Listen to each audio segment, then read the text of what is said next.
디지털 세상의 모든 것을 깊이 있게 알아보는 인포맥스D. 오늘도 명확한 정보와 새로운 지식을 전해드리겠습니다. 최근 세계 곳곳에서 K푸드에 대한 위상이 높아지고 있습니다. 식품주의 주가도 강세를 보이고 있고요. 수출도 덩달아 늘어났는데요. K푸드 열풍이 불게 된 이유부터 지금의 인기가 지속될 수 있을지에 대한 전망까지 짚어보겠습니다. 이은희 인하대 소비자학과 교수님 모셨습니다. 교수님 어서 오세요. 반갑습니다. 네, 일단 과거에는 예능을 보거나 유튜브를 보면 외국인들이 한국 음식에 대해서 좀 생소해하는 모습을 좀 몇 년 전까지만 해도 볼 수 있었던 것 같은데 요즘 외국인들 젓가락질 참 잘하더라고요. 그래서 네. 젓가락질 잘하면 또 밥도 잘 먹잖아요. 네, 그러다 네. 보니까 K푸드가 굉장히 네. 선풍적인 인기를 끌고 있는데 네. 현황부터 짚어보겠습니다. 네, 네. 최근에 K푸드의 그 선봉장에 섰다라고 하는 게 라면입니다. 네, 네. 얼마나 인기가 많은 겁니까? 라면이 올해 네. 그 수출이 1억 달러를 돌파를 했다랍니다. 근데 이제 사실은 우리나라 라면 회사들이 그 현지에 공장을 세워서 네. 만들어가지고 수출하는 것도 있기 때문에 전체를 합하면 거의 2조 원 가량 된다 이렇게 얘기하고 있습니다. 지금 올해가 다 가지도 않았는데 역대 기록을 갱신을 갱신한 한 거죠. 거군요. 네네네. 라면 인기가 상당히 지금 많은 걸로 좀 나오고 있고 또 라면 하면 빼놓을 수 없는 것이 김치인데 사실 네. 김치야 뭐 대한민국 사람들한테는 굉장히 뭐 없어서는 안 되는 음식 중에 하나였지만 네네. 외국인들한테도 이게 먹힐까 했는데 김치 수출도 늘었다고요. 사실은 이제 최근에 라면 수출이 대폭적으로 늘어나고 네. 있지만 우리나라의 식품 중에는 김치가 먼저 알려져 있습니다. 물론 이제 이 주변국에 약간 짝퉁 김치도 있긴 있지만 김치의 종주국이 우리나라라는 거를 아는 그러한 외국인들도 많고요. 네. 특히 이제 한국 김치는 그 굉장히 품질이 좋고 이 종주국이다라는 인식들을 가지고 있고 특히 이제 코로나 기간 동안 우리가 이제 건강 걱정을 많이 했잖아요. 네. 그래서 이제 전 세계인들이 면역력이 너무나 중요하다라고 생각하고 있는데 이 김치가 발효식품 있지 않습니까? 그렇기 때문에 이제 김치가 면역력에 좋다라는 인식이 많이 퍼져가지고 김치 수출도 기본적으로 잘 되고 있는데 최근에 이제 더 잘 되고 있는 상황이다. 이렇게. 해외에서도 김치가 어쨌든 인기를 얻고 있는 상황이다. 네네. 여기에 제가 놀란 거는 최근에 김밥의 인기입니다. 네네. 김밥이 인기를 얻다 보니까 김이랑 밥도 각각 그러니까 가공밥과 뭐 조미김, 건조김이 각각 지금 수출 실적이 많이 늘어났더라고요. 네네네. 그 저기 지금 김밥 얘기하셨잖아요. 근데 이제 사실은 그 냉동 김밥이 최근에 아주 선풍적인 인기를 끌었죠. 네. 그래서 미국 트레이더스 조라는 마트에서 막 없어서 동이 나서 못 팔 정도로 그렇게 난리가 났었거든요. 그런데 사실은 냉동 김밥도 인기지만 우리나라에서 만드는 즉석밥 있죠. 네. 그게 사실은 수출액은 더 크다 이렇게 볼 수가 있겠습니다. 아. 실질적으로 레인지에 데펴 먹으면 어떤 때는 이제 집에서 망친밥보다 훨씬 맞아요. 맛이 네. 있지 않습니까? 네. 그래서 이제 이 즉석밥이 이제 거의 한 두 개 합해서 한 8천만 달러 정도 되는데 그 즉석밥의 비율이 훨씬 더 크고요. 최근에 이제 냉동 김밥이 인기를 끌기 시작했다 이렇게 네. 볼 수가 있고요. 네. 또 김을 또 일본 사람들이 좋아하는데 최근 들어서는 일본 사람들뿐만 아니라 전 세계적으로 이제 김에 대한 인기가 높아지고 있죠. 네. 그래서 김도 이제 역사가 오래된 수출 효자 품목이다 이렇게 볼 수가 있겠습니다. 네. 김은 이제 조미김하고 또 김밥 건조김, 싸는, 네. 건조김이 있는데 네. 그 조미김은 원래 이제 간식이나 반찬용으로 많이 나가고 있고요. 최근에는 이제 그 건조김도 이제 김밥 싸는 그런 용도로도 많이 쓰이는데 그 음식을 만들기 위한 재료인데 최근에 이제 이 건조김 수출이 늘어나고 있다. 네. 이렇게 얘기할 수가 뭐 있겠습니다. 김이나 이런 것들은 서양인들 입맛에는 조금 생소하지 않을까 하는 생각도 드는데 이것까지 수출이 늘었다고 하니 네네. K푸드의 인기를 굉장히 실감할 수 있는 부분이 있는 것 같습니다. 네, 네. 교수님 분석을 해보셨을 텐데 네. 왜 이렇게 인기가 많아졌나? 네. 네. 먼저 이제 라면에 대한 인기를 좀 말씀을 드리면 그 우리나라에서 유행이 그 전 세계적으로 인기를 끌었던 기생충에서 네. 짜파구리라는 라면을 먹는 장면이 나옵니다. 그래서 이제 특히 최근에 그 코로나 기간 동안에 그 넷플릭스를 포함해서 이제 OTT에 이렇게 심취를 해가지고 네. 한국 K 드라마나 K 영화를 전 세계인들이 많이 보게 됐어요. 그러면서 그 드라마나 그 영화에 나온 우리나라 음식에 대해서 관심을 갖게 됐고요. 네. 또 이제 특히 SNS 젊은 사람들이 많이 하잖아요. 네. 그런데 이제 한국 사람들이 하고 있는 먹방 정말 맛있다는 표현을 너무 리액션을 멋지게 잘하죠. 그러니까 도대체 저 음식은 어떤 음식이냐. 네. 그래서 이제 지금 말씀드린 것처럼 K 콘텐츠, 그다음에 이제 OTT 같은 거, 네. 그다음에 또 말씀드린 SNS 이런 것들이 한국 음식을 전 세계인들이 알게 되는 중요한 요소가 됐다. 이렇게 볼 수가 있는데요. 라면을 하나 예로 들면 라면 같은 경우에는 우리가 이제 그 저기 음식하기 싫어가지고 라면 그냥 먹자 하는데 막상 먹으면 정말 맛있거든요. 네. 네. 그리고 이제 라면은 또 그 다양하게 그 실험이 가능합니다. 네. 그래서 짜파구리도 두 개의 라면을 합한 거지 않습니까? 그렇죠. 네. 그래서 특히 이제 우리나라 사람들이 쿡방이나 먹방 할 때 막 이것도 섞고 저것도 섞고 해가지고 아주 재밌게 섞고 또 맛있게 먹는 거 뭐 이런 것들이 이제 전 세계로 퍼져 나가다 보니까 이제 라면이 도대체 어떤 식품이냐. 근데 이제 막상 먹어보면 너무나 퀄리티도 좋고 맛있고 그래서 이제 수출이 점점 늘어나고 있고요. 네. 이제 핵심적인 거는 그 1인 가구도 늘어나고 있지만 소비자들이 그 편의주의 추구 성향이 우리나라뿐만 아니라 전 세계적으로 많기 때문에 그냥 간단하게 조리해가지고 네. 먹을 수 있는 식사. 맛있는 네. 네, 라면의 인기가 늘어나는 것 같습니다. 네.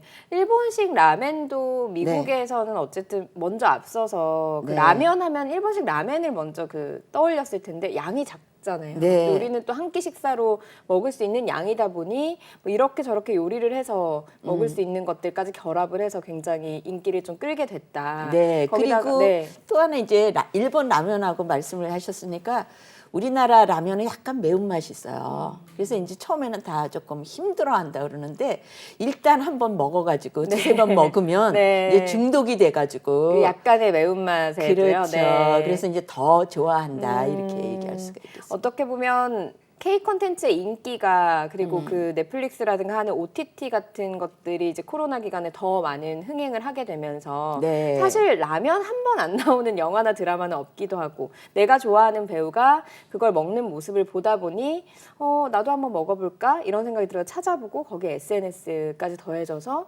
방법이 좀 더 다양해졌다, 접근성이 네. 높아졌다 이렇게 좀 정리를 해볼 수가 있는 부분이 있겠네요. 하나만 더 추가하면 그 BTS의 지민이 불닭볶음면 네. 챌린지를 했대요. 그래가지고 그냥 아미를 비롯해가지고 네. 도대체 저 라면이 뭐냐 다들 도전해보자. 그래가지고 막 입을 호호 불어가면서 네. 도전을 하고 더 알려지게 됐고 뭐 그렇다는 불닭볶음면 역시 굉장히 맵긴 하지만 또 먹으면 그 중독성이 있기 때문에 그렇죠. 많은 분들이 찾는 우리나라에서도 그런 네, 네. 라면의 종류인데 또 챌린지까지 더해지면서 이게 또 확산이 된 부분이 있는 거군요. 네네. 현지에서 얼마나 이게 열풍이 불고 있다 이렇게 네. 이제 좀 평가를 해볼 수 있는 부분이 있을까요? 그 현지에서 그러니까 이제 아까 이제 냉동김밥 말씀을 드렸는데 그 현지에서 그 이제 그 외국 인플루언서가 냉동김밥 먹는 거를 올렸대요. 네. 그래서 이제 그 사람이 이제 올린과 동시에 그 유통센터에서 네. 냉동김밥이 이제 완전히 품절이 됐죠.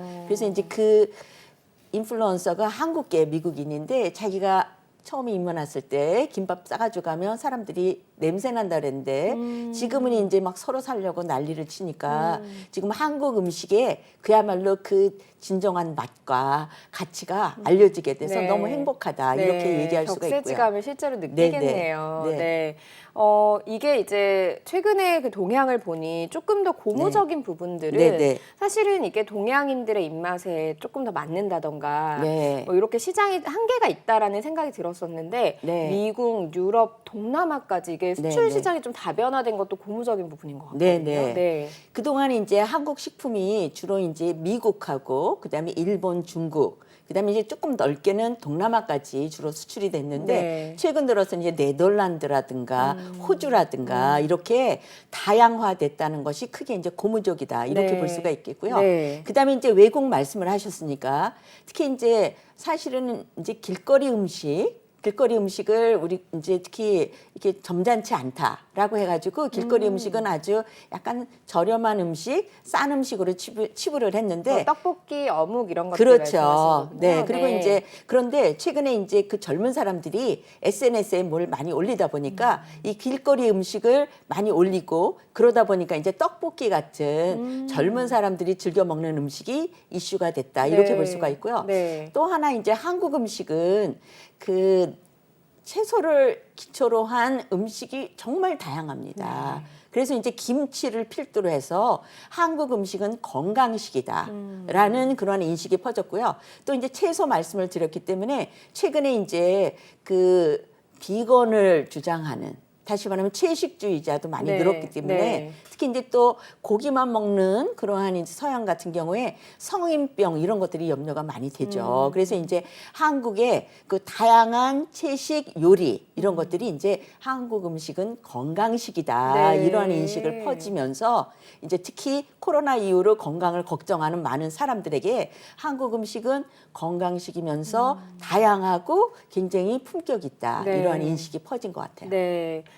굉장히 이제 희망적인 부분들도 많은 네. 것 같고요. 이렇게 되기까지는 기업들의 전략도 한몫을 하지 않았을까 하는 생각이 네. 드는데 사실 매운맛이 한 번 먹으면 중독이 되고 계속 찾게 된다고 말씀은 하셨지만 뭐 상당히 매운 라면도 있고 불닭볶음면 같은 경우도 그렇고요. 네. 현지에 갔을 때 이게 인기가 없을 만한 요인들은 충분히 가지고 있거든요. 네, 네. 이런 부분에서 기업들이 어떤 전략을 가지고 임했기에 이렇게 인기가 퍼졌는가라는 생각이 들거든요. 네, 네, 네. 사실은 이제 그 다른 나라에 그 식품을 수출을 할 때 표준화 전략이 있고 또 현지화 전략이 있어요. 그래서 표준화 전략의 대표는 코카콜라죠. 네. 어느 나라를 가나 코카콜라는 다 똑같은 맛이에요. 그렇게 했는데 코카콜라 안 먹는 나라가 거의 없지 않습니까? 그렇죠. 그다음에 이제 또 하나의 전략은 현지화다 이렇게 볼 수가 있는데 대표적으로 이제 네슬레 같은 회사 그런 회사는 이제 어느 나라에 수출을 하겠다라고 하면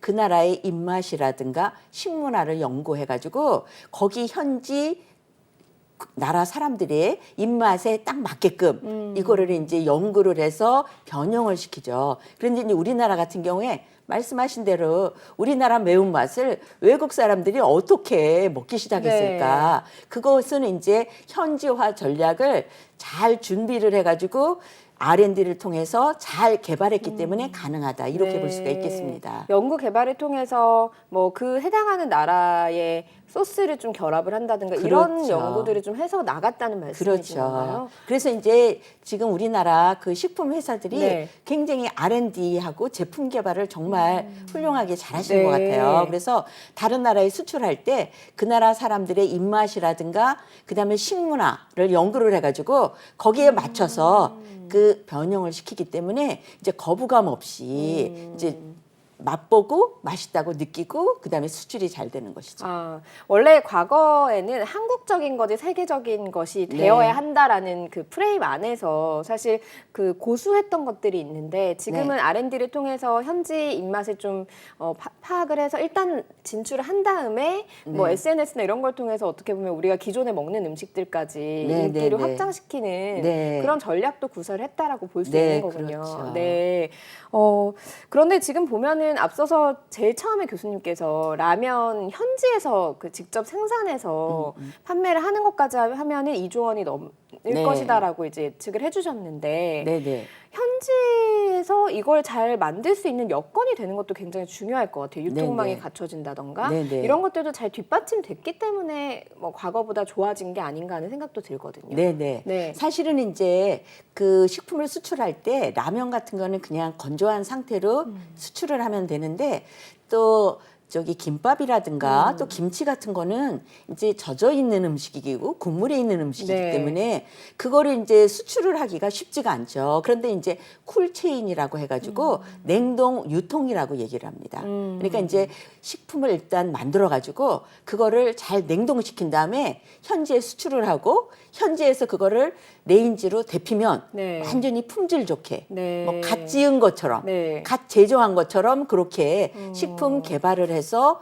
유통을 했다 이렇게 볼 수가 있는 네. 거죠. 그래서 이제 우리가 수출을 했을 때 현지인들이 그거를 레인지에 딱 데피면 그냥 뭐 직접 만든 것처럼 너무나 신선하고 맛있고 그렇게 이제 제품 개발 수준이 상당 수준 올라왔다 이렇게 볼 수가 있고요. 네. 아까 말씀드린 것처럼 즉석밥을 레인지에 데피면 집에서 망친 밥보다 훨씬 맛있지 않습니까? 네. 그 정도로 이제 품질이 향상이 됐기 때문에 수출도 잘 된다 이렇게 볼 수가 있는 거죠. 우리 기업들에 대한 연구를 계속 해오셨을 텐데 네, 교수님 네. 보시기에는 과거에 비해서 우리 기업들의 수준이 상당히 높아졌다고 느끼시는지요, 실제로? 네. 사실은 이제 과거 같은 경우에는 우리가 라면 먹으면 야단 맞았어요. 그래서 이제 몰래 먹었거든요. 네. 왜냐하면 라면은 이제 그 기름에 튀겨가지고 유통을 시키는 거기 때문에 좀 길게 되면 기간이 길어지면 네. 이제 기름이 쩔을까봐 건강에 해가 될까봐 그래서 이제 우리가 기본적으로 가지고 있는 생각은 라면은 건강에 안 좋다 뭐 이런 생각을 네. 가지고 있었는데 지금은 이제 탄수화물 때문에 약간 걱정이긴 하지만 라면이 건강에 안 좋다 이런 생각은 별로 하지 않고 실질적으로 라면을 끓여보면 뭐 그냥 한 끼 식사로 막 손색이 없는 걸 볼 수가 있죠. 네. 그래서 우리나라 식품 회사들이 이제 수출을 하기 위해서 하기도 하지만 그 만들어내는 가공식품에 네. 대한 R&D를 너무나 잘해서 품질이 너무나 높은 수준으로 올라와 있기 때문에 네. 이제 국내 소비자도 만족하지만 수출했을 때도 손색이 없다 이렇게 볼 수가 있는데요. 저는 이제 국내 소비자들이 엄청 깐깐하시잖아요. 네. 그래서 이제 그 수준에 맞추다 보니까 이 품질이 좋아져가지고 수출도 잘 되는 거 아닐까 이렇게 생각합니다. 그 사실은 말씀하신 것처럼 국내 소비자들이 깐깐하기도 하고 최근 네. 우리나라 트렌드 자체가 건강한 음식을 좀 찾는 트렌드 그리고 네네. 건강을 생각하는 트렌드다 보니 네. 라면을 좀 덜 먹어야 한다라는 인식들이 조금씩 생겨나고 있었거든요. 네네. 기업 입장에서는 울상을 지릴 법한데 네. 이게 반대로 해외에서는 인기를 끌었기 때문에 기업들은 실제로 실적으로도 한바구음을 짓고 있는 것 같거든요. 네. 어떻게 나오고 있습니까? 그 이제 삼양식품 같은 경우에는 국내 매출 영업이익이 국내보다 외국이 국내 영업이익이 거의 2배라고 합니다. 그리고 이제 작년 대비 올해 그 이제 대기업, 식품 대기업, 뭐 농심, 삼양, 뭐 이렇게 오뚜기 이렇게 네. 얘기하거든요. 영업이익이 작년 대비 2배로 올랐어요. 라면 빅3 기업들이네요. 그렇죠. 네. 라면 수출도 5년 전에 비해서 2배로 늘었습니다. 그렇기 때문에 이제 제가 생각하기에는 그 K 콘텐츠라든가 뭐 이러한 것과 우리나라 식품의 그 우수성 이런 것들이 함께 결합을 해가지고 최근에 그냥 시너지로 효과가 그냥 증폭돼서 나타나지 않나 네. 이런 생각이 듭니다. 뭐 라면이나 뭐 이런 기업들 그리고 냉동김밥 같은 경우는 중소기업이 그 기술을 그 개발을 해서 네. 굉장히 이제 그 확산을 시킨 걸로 알고 있는데 이렇게 그 기업들에 대한 매출이 실질적으로 이제 늘어나는 것도 있지만 이게 K푸드라고 하는 게 경제적인 파급 효과를 우리나라에 미치는 것도 있을 것 같거든요. 네, 네. 얼마나 이제 파급 네. 효과가 있다고 평가가 되고 있는지. 실질적으로 이제 그 식품이 이제 수출되는 수출 액수가 네. 대폭 증가했다고 말씀드렸지 않습니까? 근데 이제 거기에다가 그 관광의 효과도 있다고 그래요. 관광의 효과도 네. 있고 또 그다음에 이제 한식과 관련된 그 인력들이 네. 또 나가가지고 이제 소득을 벌어들이는 거 이런 거를 합하면 이제 효과가 경제 효과가 한 23조에 달한다. 그래서 웬만한 한국의 IT나 BT에 못지않은 네. 경제적 효과가 있다. 이렇게 볼 수가 있고요. 이게 이제 미래지향적 가치까지 다 포함을 하면 네. 거의 100조의 경제적 가치가 있다. 이렇게 예측하는 그런 논문도 있습니다. 미래지향적이라고 하면 어떤 네. 부분을 이야기하는 미래지향적으로 걸까요? 네. 다시 말하면 이제 한국의 식문화는 굉장히 우수합니다. 다시 말하면 이제 그 달인이라는 프로그램 같은 데 보면 그 중소식당이나 식당들도 그 좋은 음식을 만들기 위해서 연구 많이 하시지 않습니까? 그렇죠. 고민도 하고 네. 그게 이제 오래된 역사를 바탕으로 해가지고 전국 방방곡곡에 가보면 그 지역의 특색 음식이 있어요. 그래서 사실은 이제 우리나라 식문화가 음식 조리하기는 좀 고달프고 힘들지만 그만큼 식문화는 엄청나게 발달돼서 우리가 소개할 그 음식은 무궁무진하다 이렇게 볼 수가 있는 거죠. 네. 그래서 이제 이러한 것들이 우리의 전통적인 어떠한 엔터테인 문화라든가 그다음에 건축 문화라든가 그다음에 복식의 문화라든가 이런 거고 결합이 되면 굉장히 아름답고 품격 있고 네. 또 식문화는 맛있기까지 하기 때문에 그걸 다 포괄을 하면 이제 엄청난 경제적 효과가 있다. 네. 이렇게 볼 수가 있는 거죠. 100조 원까지도 그렇죠. 내다볼 수 있다라는 네네. 말씀이신 거네요. 그러니까 네. 길거리 음식에 대한 관심이 늘어났으니까 그걸 먹기 위한 관광으로 올 수도 있고 네. 와서 한국만의 그 음식점들을 찾아서 또 네. 그걸 위한 관광으로 올 수도 그렇죠. 있고 거기다가 다른 음식들 지금이야 라면, 김밥, 김치에 해당하지만 다른 음식들까지 이제 파생되고 이게 네. 또 의복 문화까지 또 그렇죠. 넓어질 수 있다고 하니까 네네. 이게 이제 다른 나라 같은 경우에는 롤 모델로 삼을 만한 나라가 있는가도 궁금해요. 왜냐하면 이제 우리가 미래지향적인 얘기를 하셨으니까 네네. 다른 나라가 잘 된 경우가 있나? 네. 세계에서 이렇게 좀 자리를 잘 잡은 경우가 있나를 볼 필요는 있을 것 같거든요.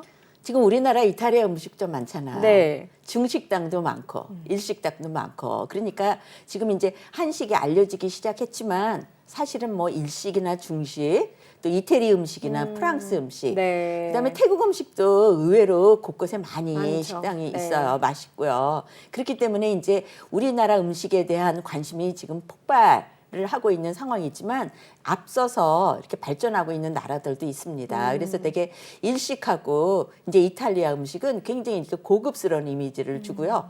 또 이제 중식 또 프랑스 음식은 뭐 달팽이라든가 뭐 무슨 새의 혀를 사용한다든가 이런 식으로 해서 정말 재료의 다양성이 특징이다 이렇게 네. 볼 수가 있고 또 태국 음식은 또 향신료가 특징이고 또 멕시코 음식은 또 매운맛이 특징이죠. 네. 그래서 이렇게 이제 그 전 세계적으로 유명해진 그러한 이제 각 나라의 음식이 나름대로 특징이 있는데 우리나라도 이제 지금 전 세계적인 관심이 폭발하기 시작했는데 네. 좀 그 나라들하고 차별화되는 우리나라만의 어떤 특징을 가지고 알려지면 바람직하겠다. 네. 그리고 그러한 경쟁력이나 잠재 요소는 충분하다 이렇게 볼 수가 있고요. 사실은 이제 저희가 식문화가 굉장히 발달됐다라고 말하는데 일단 대중화 되는 데 있어서는 김밥이나 떡볶이, 김치, 김 뭐 이런 것들이 이제 앞서서 이끌고 가면 그 뒤에 우리가 보여줄 수 있는 건 무궁무진하다 이렇게 네. 말씀드릴 수가 있겠습니다. 그러니까 뭐 라면이나 이런 것들은 사실 그러니까 면 문화가 해외도 있다 보니까 접근성이 좀 좋았던 부분도 있는 것 같거든요. 네, 네. 거기다 K 컨텐츠에서 먹기도 하고 네. 뭐 김밥 같은 것들도 송혜교와 우영우가 먹어서 박은빈이 먹어서 더 유명해졌다 이런 얘기도 있고 네. 이런 게 이제 끌고 가면 다른 뭐 예를 들면 우리가- 속보리찜 이런 것들까지 좀 인기를 끌 수 있다 네. 이렇게 볼 수 있는 부분이 있는 그렇죠. 거군요. 지역마다 또 특징 있는 맞아요. 그 팔도가 지역의 있잖아요. 음식이 네, 있어요. 네. 그런 것들까지 알릴 수 있는 네. 그런 이제 그 여지가 남아 있다. 다른 나라들처럼. 그러면 우리는 어떤 강점을 좀 더 고취시켜야 하고 네. 지금 우리가 가진 약점은 또 어떤 것이 있는가? 이걸 네. 알아야 우리가 더 100조 원까지 달려갈 수 있을 것 같거든요. 네, 네. 어떤 부분이 있을까요? 저희가 가지고 있는 강점은 일단 건강식이다라는 네. 강점이 있어요. 강점이 있고 또 하나는 이제 중독성이 있다 이렇게 볼 수가 있죠. 그래서 아까 멕시코의 매운맛 말씀을 드렸는데 네. 멕시코 매운맛하고 저희 매운맛은 너무나 다르죠. 그렇지만 떡볶이 한번 먹기 시작하면 이게 멈출 수가 없지 맞아요. 않습니까? 지금도 라면이랑 떡볶이 먹고 싶습니다. 네. 그렇죠. 그리고 이제 조금 전에 제가 건강식 말씀을 드렸는데 이제 김치부터 시작을 해가지고 이제 그 동물성 식품에 길들여져 가지고 네. 이 성인병이 걱정되는 세계인들 입장에서는 그 야채 혹은 채소를 다양한 방법으로 먹을 수 있다라는 것이 저희 강점이다 이렇게 볼 수가 있는데 네. 근데 약점은 이제 조리법이 굉장히 건강한 조리법이긴 하지만 조리하기 쉽지 않다. 네. 그러한 이제 약점은 있어요. 그런데 이제 제가 생각하기에는 우리나라 식품 회사들이 그런 것들을 좀 간단하게 그냥 포장 뜯어가지고 레인지에 데피면 접할 수 있게 밀키트 형식도 그렇죠. 많이 나오고요. 밀키트 네. 형식으로 앞으로 무궁무진하게 잘 만들어내실 수 있을 거다 네. 이렇게 생각을 합니다. 우리 소비자들이 워낙 깐깐하다 보니까 거기에 맞춰서 수준도 네. 높아졌고 또 네. 워낙 연구 개발에 많이 비용을 쏟다 보면 또 좋은 밀키트 상품이 나와서 이것들을 좀 쉽게 접근할 수 있는 방향으로 갈 것이다라는 네. 말씀이신 거군요. 100조 원의 효과까지 있다는 아, 논문까지 네네. 나왔다고 하니까 우리 그 한식당을 이제 해외 나가면 너무 예전에는 나가면 어렵게 찾았거든요. 어렵지 않게 찾아볼 수 있는 그런 날들이 좀 다가올 것 같다는 느낌이 네, 듭니다. 네. 오늘 말씀 여기까지 듣겠습니다. 고맙습니다. 네. 네, 인포맥스D 마쳐야 될 시간이 됐습니다. 영상을 보신 후에 궁금하신 점이나 개선해야 될 점이 있다면 유튜브 연합뉴스 경제TV 채널을 통해서 댓글을 달아주시면 더 좋은 방송으로 찾아뵙겠습니다. 고맙습니다.